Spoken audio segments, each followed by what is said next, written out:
Good morning. सकाळचे 5:45 झाले आहेत. आईसुद्धा उठली होती आणि आईने चपात्यासुद्धा करून ठेवल्या होत्या. परत पोहेसुद्धा करून ठेवले होते. मग माझी अंघोळ वगैरे झाले, मी पोहे खाऊन घेतले आणि मला रेडी व्हायचं होतं. मला साडी घालायची होती, तर मग मी रेडी झाली, साडी वगैरे घातली. सगळ्यांचे पोहे नाश्ता वगैरे होऊन सगळे रेडी झाले होते. मिस्टरसुद्धा लवकर आले होते, नाईट होती त्यांची. तर आणि मग आम्ही खडकपाड्यावरनं रिक्षा पकडली. मामा आणि पप्पा आम्ही एका रिक्षात होती, हे आणि आई एका रिक्षात होते. आम्ही कल्याण स्टेशनला पोचलो आणि आम्हाला तिकीटसुद्धा काढायची होती, म्हणून आम्ही सकाळी 7:45लाच घर सोडलं होतं. कारण ट्रेन वगैरे चुकायला नको, कारण सकाळी 8:30ची एकच ट्रेन आहे. त्यानंतर खूप लेट आहे खोपोली ट्रेन, त्यासाठी आम्ही घरातून लवकरच निघालो होतो. आणि आई तर आमची सकाळी 4ला उठून तिने पोहे परत चपात्या सगळं रेडी करून ठेवले होते. हे लोकल ट्रेनला आपली गर्दी असतेच कल्याण स्टेशनवरनं. आणि त्यानंतर ट्रेन यायला थोडा उशीर होता, त्यामुळे ह्या लोकांना सांगितलेलं मी सगळ्यांना तुम्ही बसून घ्या. मग हे लोक सगळे बसून घेतलेलं आणि आमची ट्रेन थोड्या वेळाने आली, खोपोली ट्रेन. गर्दी तर होतीच, कारण CSTवरनं भरून आलेली ट्रेन. बसायला अजिबात जागा नव्हती, सगळे उभेच होते. पण नंतर बदलापूर आणि अंबरनाथ सीट भेटली, मग ह्या लोकांना बसून घेतलं सगळ्यांना. त्यानंतर मी सुद्धा बसले आणि मामा झोपले होते, हे पण सुद्धा झोपले होते. उतरलो आम्ही खोपोलीला. 10 वाजले खोपोली स्टेशनला पोचायला आम्हाला. स्टेशनच्या बाजूलाच खूप साऱ्या रिक्षा होत्या, त्या शेअरिंग रिक्षा होत्या. गगनगिरी महाराजांच्या आश्रमाचं जवळच आहेत आम्ही, 10 मिनिटाच्या अंतरावर असेल. आम्ही सर्व चालतच गेलो, कारण जवळ होतं. म्हटलं कशाला रिक्षाने जाऊया, चला चालत आजूबाजूला बघत बघत गेलो काय आहे काय नाही. हा तो नजारा आहे, हे ते डोंगर आहे. काय मस्त असं ढग आले डोंगरावरती, छान.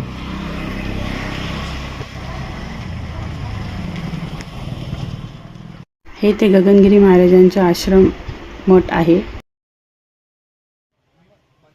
आता आम्ही पोचलो आहोत महाराजांच्या मठाच्या इथे. काका सगळ्यांना आज जाताना गंध लावत होते आणि गंध लावल्यावर खूप छान असं वाटत होतं.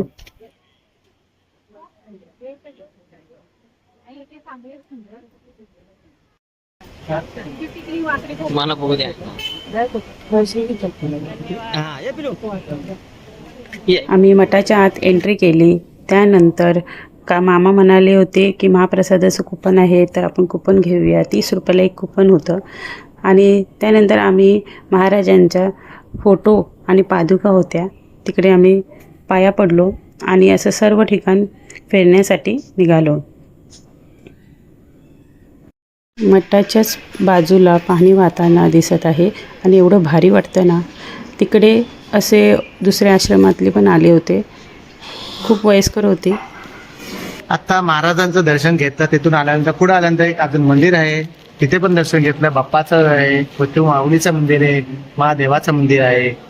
तुम्ही पण तिथे जाऊन दर्शन घेऊ शकता. थोडा हे आमचे मामा बघा फिरतात आहेत, पहिल्यांदाच आले आहेत ना म्हणून. हे पप्पा.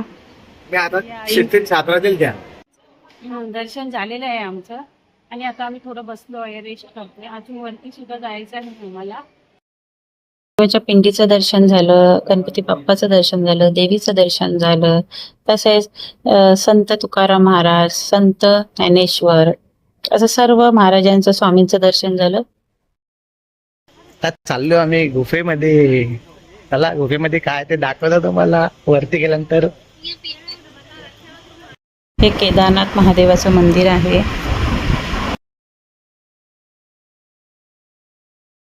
तर महादेव कोणाला करता हो बाय? आहे ना. कुठे आई? एक नंबर नजारा वाटतोय. 1 मिनिट दाखवतोय.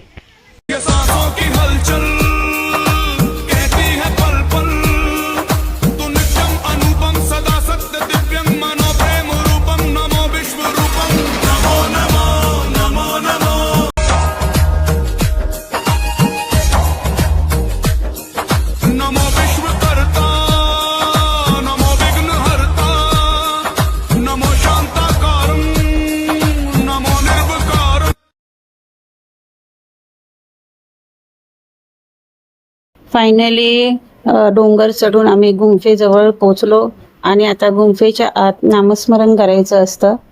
तर तुम्ही बघाल गुंफेच्या आत कसं आहे. अवधूत चिंतन गुरुदेव दत्त गुरु आमचा तू आम्ही भाग्यवंत.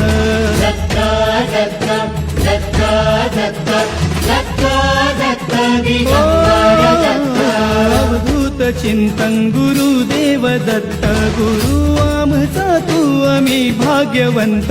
नसे जन्म मृत्यू नुरे काही खंत ना प्रारंभ मध्य नसे काही अंत.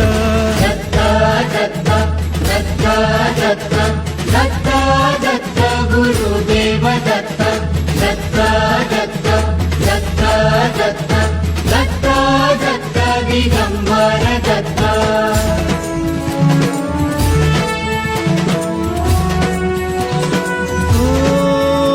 ही लीला गम्य असे दिव्य शांत दिसे भव्यता ही तुझी मूर्तिमंत. नाम घोषात लाभे आम्हा दत्त दत्त नमन नाम जपमाळ घुमले दिगंत. बघा आमची मंडळी चालून चालून थकले होते, पण शेवट असा झाला मस्त झाला. आटके पार झेंडा काढला पण छत्रीवर धरणं होतो हा. पण हे जावाय म्हणले नको. नाही तर आटके पार झेंडा होता या टायमाला. आटकेवर आमच्याकडे हा? तरी आम्ही गुहा केली. गुहामध्ये बसलो आम्ही, नामस्मरण केलं, बसलो जरा निवांत आहोत. मला गणपती बाप्पा. हो रे कसं वाटतंय चालून चालून हा चालून कसं वाटलं? जर चालल्याचं काय वाटत नाही. शिन बघितलं, शिन गेला. काय दोघ जण मस्तपैकी हात धरून चाललेत बघा.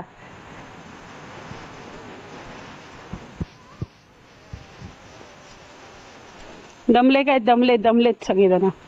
आम्ही आता खाली मठाकडे जात आहे. आता आम्ही भोजन करायला जाणार आहोत. भोजनाला पण आता खूप अशी लाईन आहे, कारण महाराजांचं दर्शन घेऊन भोजनाची लाईन असते. त्यासाठी सर्वजण या लाईनीत उभे आहेत. आश्रमाच्या अवतीभोवती ही पाताळगंगा नदी आहे. पावसाच्या दिवसात हे बघण्यासाठी खूप भारी वाटतं. गगनगिरी महाराजांचं परत आम्ही दर्शन घेतलं. छान असं दर्शन आमचं झालं. हे भोजनालय आहे. इथे सर्वांनी लाईनीत सिस्टमॅटिक जायचं असतं आणि ताटात दिलेलं संपूर्ण जेवण संपवायचं असतं. करून आम्ही आता रिक्षा पकडली आहे. बाजूलाच रिक्षा स्टँड आहे. रिक्षा पकडली आणि आता आम्ही स्टेशनला जाणार आहोत सर्वजण. आता आम्ही खोपोली स्टेशनला आलो आहेत घरी जाण्यासाठी. आता ट्रेन कितीची आहे बघू, तसं मग घरी जाऊ.